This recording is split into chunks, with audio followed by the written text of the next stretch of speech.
Hey everybody, Mike from Just Watch, back with another Just Watch review.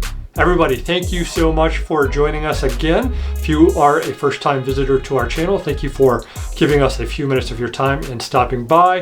If you are a subscriber or have checked us out before, thanks again for stopping by and giving us a look. If you have not already hit that subscription button below, please do hit it. Also remember to hit that bell icon so you get notified when we release a new episode.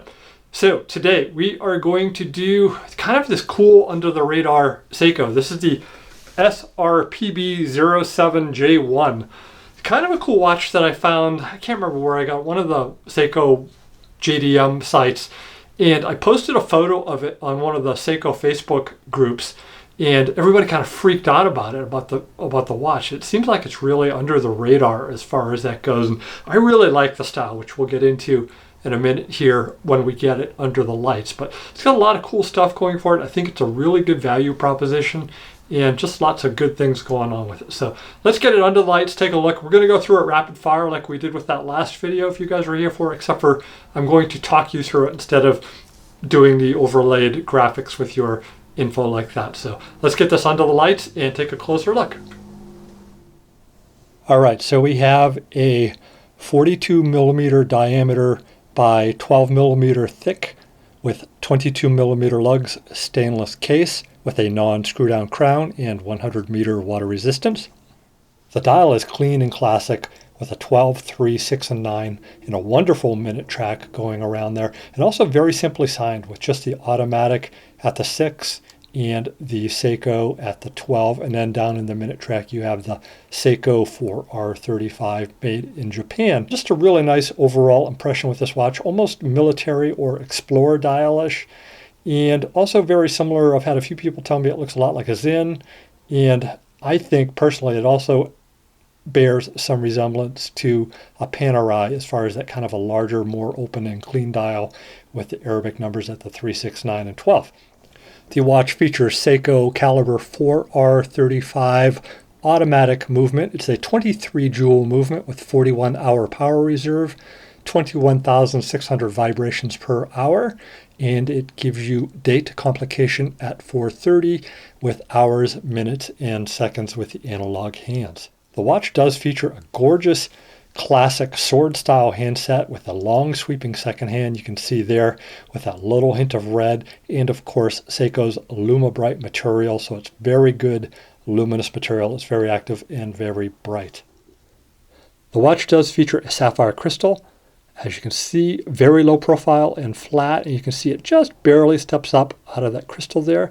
This also gives you a good look at the lug work here.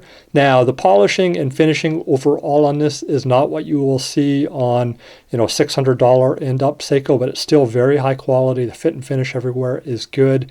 Also get a look at the crown there at the 3 o'clock position.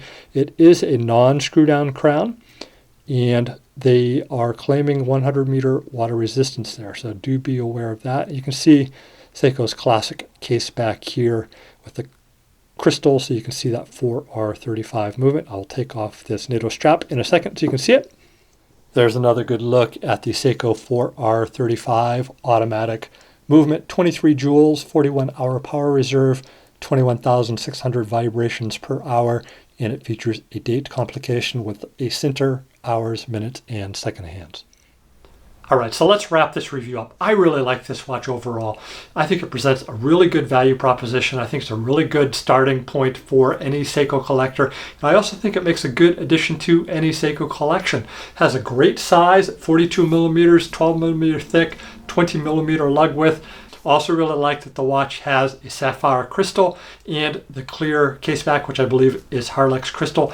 Personally, I love geeking out, checking out that automatic movement, watching it go around and round, watching the gears, watching all of that stuff inside there. I think it's just fun and just a nice addition from Seiko. I also really love that clean field watch style, your 3, 6, 9, 12 Arabic numeral dial, really nice minute track, and of course that sword style handset with that long sweeping second hand, just a touch of red at the end of second hand, and very strong luminous material on the handset. Now, that actually takes us into what a few of the things that we did not like about the watch, and that is going back to the luminous. They didn't do full luminous on the dial, which I don't understand. Seiko should have done the full luminous on the dial instead of just the 12369 little index markers, and they're very tiny, as well as the handset. To me, I think if they'd done a full lum on this dial, it would have been a knockout. The watch is 100 meter water resistant with a non-screw down crown, and I'm not going to knock that. I'm just going to say I would love to see Seiko do a watch like this with a screw down crown and increase the water resistance to 200 meters. I think it would be a knockout. Even if they increased the price by $50 or $100, I think they'd sell a ton of it. Offer it on, the same oyster bracelet that they offer on, like the 061 dive watch or the 051 dive watch. I think Seiko would have a knockout there.